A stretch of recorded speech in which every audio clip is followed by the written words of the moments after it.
It's been a very hot weekend. The weekend has been so hot, so terrible. Many informations coming from all angles. A lot of revelations coming in. A lot of actions. But in all, I say, may glory be to Chukwu Kabiam. Everything worketh good for our own good. It doesn't matter the distraction. It doesn't matter the attack. It doesn't matter whatever you're seeing. We must not be distracted. We have to be focused. Eye on the ball. Eye on the ball, and we must win. We must continue to stand firm. We're going to start from the bad news we are hearing from Nigeria. Everybody have heard about the attack that is coming from Ududua land. A church was attacked where so many people lost their life. This is one of the things we have been saying every now and again. We've been shouting about it and crying about it. Today it is happening. We have been speaking about the things that are happening, and when we talk about it, people say we are preaching hate speech. They say we are peddling lies. They call us fake news brokers. But every now and again, you see everything we say begin to come to pass. The main reason why we come online on daily basis to put out information is not for you to believe or not to demonize anybody, not to fight against it, not to preach hate speech. We are not here to preach hate speech. We are not here to fight against anybody, any tribe or any religion. But we are here to set the record straight. Talk about reality, things that are happening. There are so many things that are happening that are being hidden from people. A lot of things are happening. Evil are happening on a daily basis. And so many things are going to happen in time to come. This thing that happened today, the very news you are hearing online that is going viral today about the attack in Ondo State. It's a sad one, but we saw it coming. I pray that Chukwu will accept the soul of all those that have lost their life. But this is why we are shouting and crying for the breakup of the contraction. Who knows who it will have been? Who knows who it's going to be tomorrow? These are people who slept peacefully on Saturday. They slept in their home. They woke up this morning to go to church and glorify God and thank God. All of a sudden, look at what happened to them. Some of you might be surprised and say, why would you be in the church? Why is it that they didn't get revelation? Why is it that God allows such a thing to happen? But let me tell you, there are some information that God will give. There are certain things that God will do, and there are certain things that God will allow you to do by yourself. There are certain responsibilities that lie in your own hand. If anybody tells you that Chukwu Abiyama is not protecting you, Chukwu Abiyama is in action. He's working on a daily basis. Chukwu Abiyama is working a marvelous work, and he's protecting his people, giving us revelation. And that is what we are expecting. Chukwu Abiyama reveals to us what will happen when it has not happened. And when that revelation is come, people ignore it. People call it, people take it as a different thing altogether.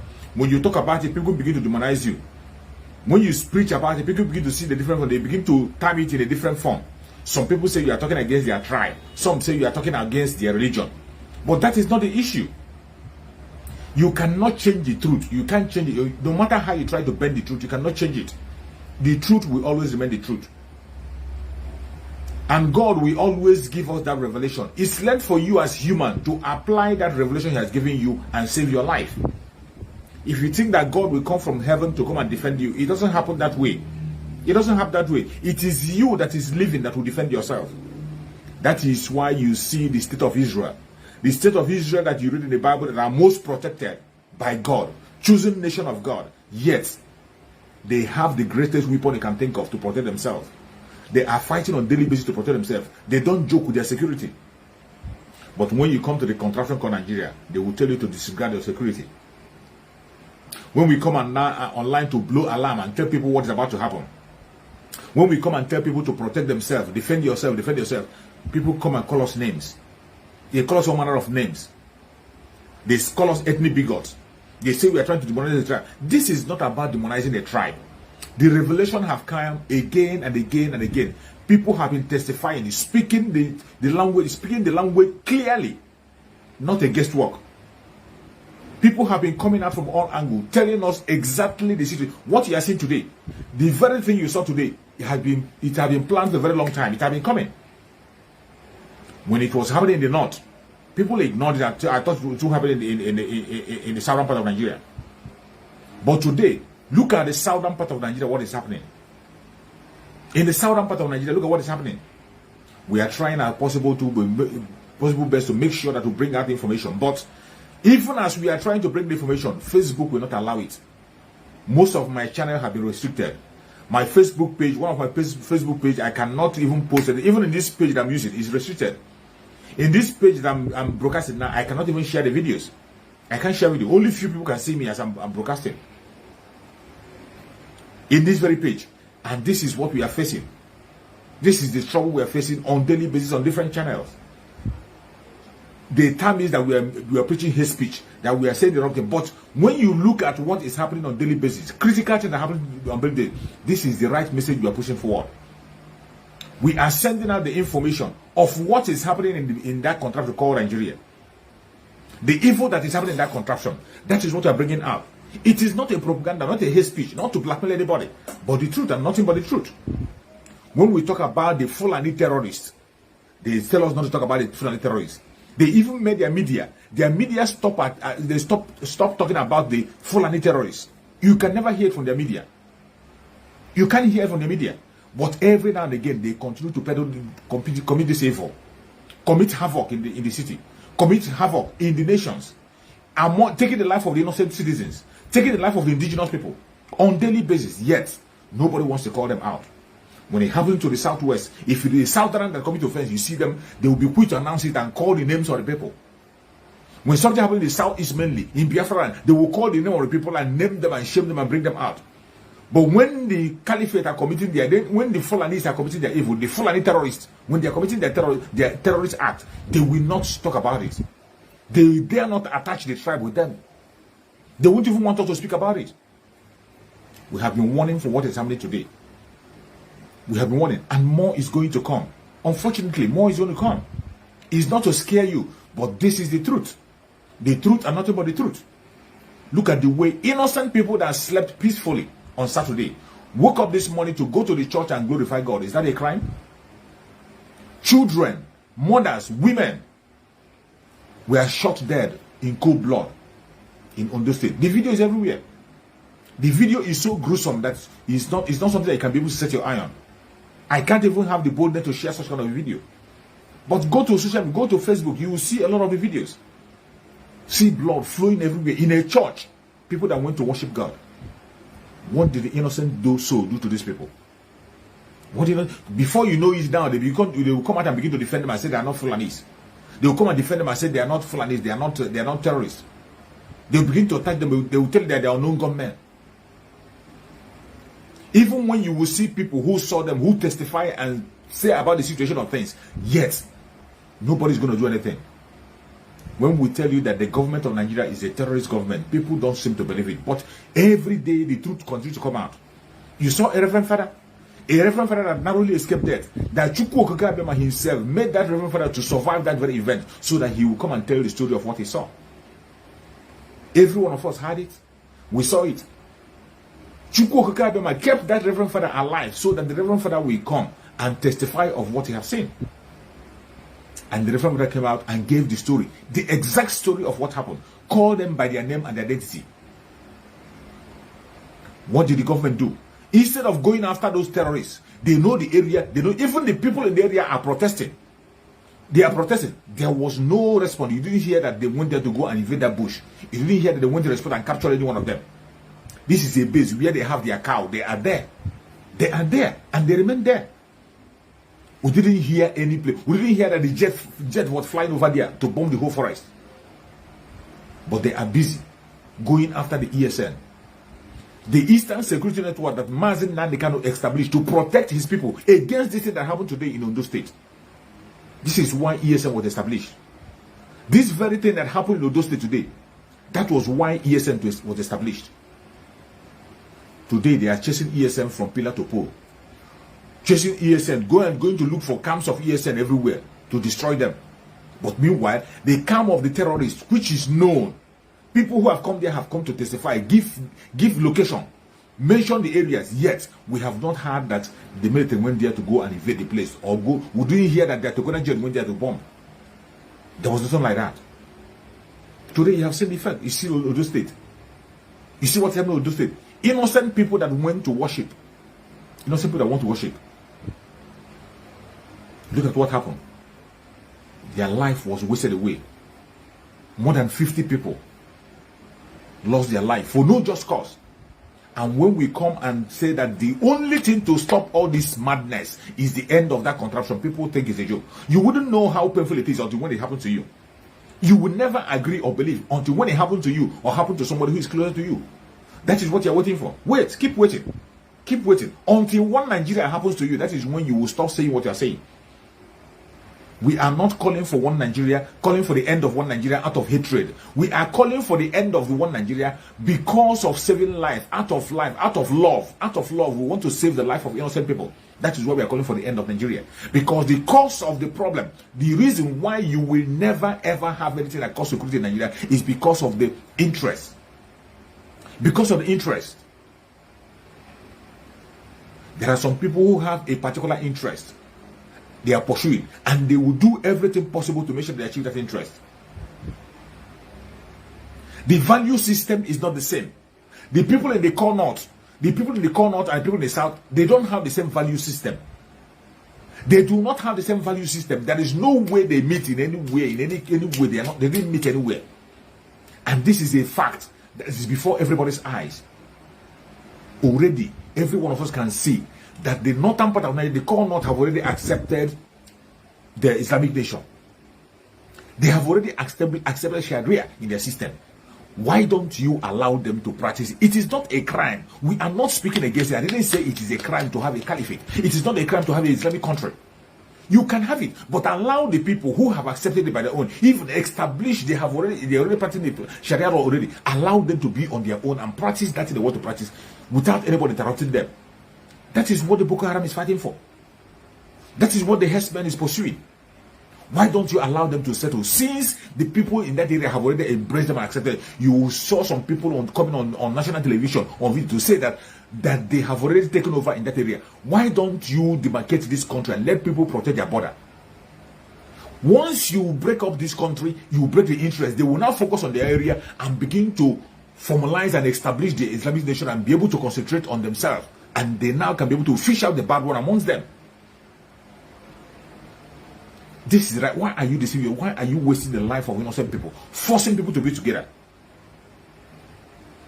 Recently, you saw the British convoy coming to visit Governor Otto, and Governor Otto told them to their face the situation of the things. That is the terrorist Fulanis that are the ones taking the life of innocent people.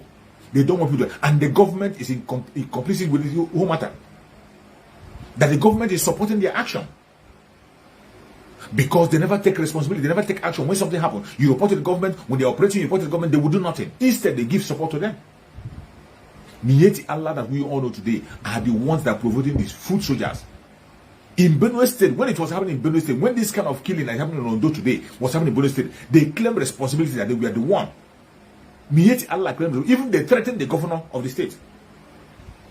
British have come to visit him, and he told them to their face the situation.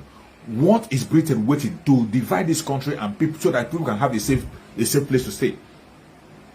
Why is it that Britain is still holding fast on keeping the people together? Why is it that the Western world cannot see? They cannot see the bloodshed in Nigeria. People will be dying in Nigeria on daily basis, in hundreds, on daily basis. Nobody will do anything. They will be going about their business as if nothing happened. But let one person die in the United Kingdom. If one person fall in that area, you will see the whole people shouting. The whole people will be crying. Everybody will be shouting all anger. Everybody will be rioting. But when it comes to the contraption called Nigeria, innocent life will be wasted. And people will pretend as if they don't know what is happening. It is sad. It is very sad. It is very sad. That is why everybody, every indigenous tribe in that contraption called Nigeria have to wake up. This is not about tribe. It's not about the Igbo. It's not about religion. It is about you that is indigenous. If you are indigenous in that contraption called Nigeria, you have to wake up. Wake up and speak up and call for the end of that contraption. That is the only thing that will save us. As long as Nigeria continues to remain together, there will continue to be death. There will continue to be destruction. There will continue to be poverty. Everything that you are seeing today will increase. It is going to increase. If anybody is telling you that anybody, anywhere, is going to do any miracle to change the situation, it can never happen. It doesn't matter who becomes your president. The worst mistake you can do is to go and vote and begin to say you are casting a vote to choose a president that is going to make your life better. You are only enslaving yourself the more. And everything you are saying is pointing to one direction. That there is not going to be any 2023 election. Remember the revelation of Obadiah Melafia. I will continue to speak about it. The revelation of Obadiah Melafia will continue to haunt every one of us. That man came up and called for 1 week sit at home by Christians. Everybody kept quiet. They pretended as if they didn't hear him. They pretended. When it was happening in the southern Kaduna, the Christians in southern Kaduna was almost wiped away. Nobody, every day. This kind of thing we are seeing today in Ondo State was happening on daily basis in southern Kaduna. They were sharing tears, blood flow, burial everywhere. People pretended because it's not in the south. It's not in the south. The can wasn't doing anything. There was no uproar everywhere. Today, it has finally entered to the southern part of Nigeria. You see what's happening in Ondo? You see what has transpired in Ondo? And I could bet you that when you go and check, many people who have been murdered there, most of them will be from every region in Biafra land. Mainly the Igbo Biafrans. You will see Igbo Biafrans there. Because they are majority Christian. In any place you see a church, you see them. We are asking for the end of the contraption called Nigeria to save life. It is not out of hatred. We don't hate anybody. If you can be sincere and tell yourself the truth, the most loving tribe you can find in that contraption, the most lovable tribe is the Igbo Biafrans. They are the only one that can go and establish themselves in any environment, no matter how bad the environment is, no matter how you hate them, they will still go and establish themselves, develop your place, pay a tax, and give a handshake. They will participate in developing every area you see them. They are the only one that show the real love across every angle of that very contraption. But how long shall we continue to sacrifice our life in order to maintain one Nigeria? For how long shall the innocent blood be wasted in order to keep one Nigeria? How long? How many people more do you want to die before you come into the matter? I'm talking to the United Nations, to UK, more especially UK that just came to visit governor of Benue State. Maybe they are still in Nigeria. Why this is the visit they came was either yesterday or the day before yesterday. Why this thing is happening in their present? They came to ask questions. Now it has happened in their present. More than 40 people moved down. And you don't want us to call them by their name. The people who perpetrated the evil, they are not hidden. They are not hidden. Before you know it, if it were to be in the southeast, before you know it, now they will tell you it's IPOB. If we were to be in the southeast, they will name, first of all, they will come from unknown gunmen. When they will begin to unfold unknown gunmen, then they will divert and tell you that it's IPOB members. Today, you see what happened in Ondo State. Is it IPOB members that went to Ondo State to mow down people? That is why everybody in Oduduwa land have to wake up. This is the time for us, everybody, every indigenous tribe have to wake up. This is time for freedom. It is not time to talk about election. It is the time for referendum. Let every indigenous tribe continue to demand for referendum. Already there is a referendum case in the court coming October.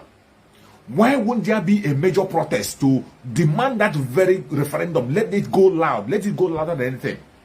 Why is any sane person talking about election when people, some people are losing their life? Why is anybody talking about election when life and properties are not guaranteed? You will sleep and wake up, you will not be sure that you're going to see the whole of the day.